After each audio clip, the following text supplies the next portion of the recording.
कृपा hair tonic आयुर्वेदिक औषधी वनस्पतींचे परिपूर्ण मिश्रण 100% आयुर्वेदिक।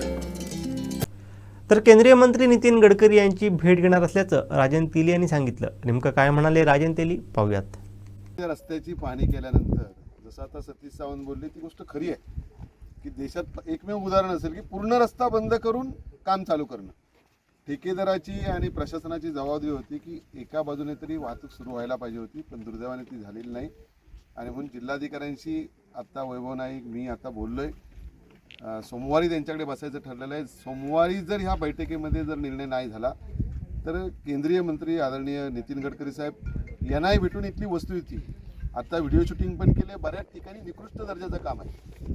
घाटात जी काही रुंदी लागते ती या ठिकाणी दिसत नाही, तसंच बऱ्याच ठिकाणी जे त्याला प्रोटेक्शन वॉल आहे ती सुद्धा कमकुवत त्या ठिकाणी दिसते, बऱ्याच ठिकाणी झालेली पण दिसत नाही।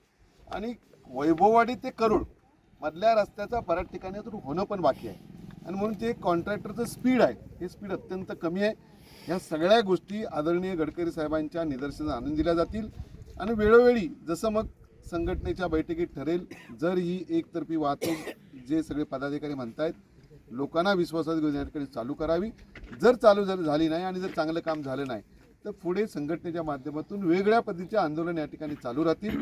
कॉन्ट्रॅक्टरने आत्ताच जे काही आपण जर बघितलं असेल तर कुठे काम चालू आहे कुठे बंद आहे, ही जी काही परिस्थिती एकदम धीम्या गतीची आहे, ह्याची 10 तारखेला काम चालू होईल असं काय वाटत नाही। आणि म्हणून अजून स्पीड याचं वाढवावं आणि म्हणून जिल्हाधिकाऱ्यांकडे ही बैठक या ठिकाणी घेऊन तशा प्रकारचा मार्ग काढण्याचा प्रयत्न करतो।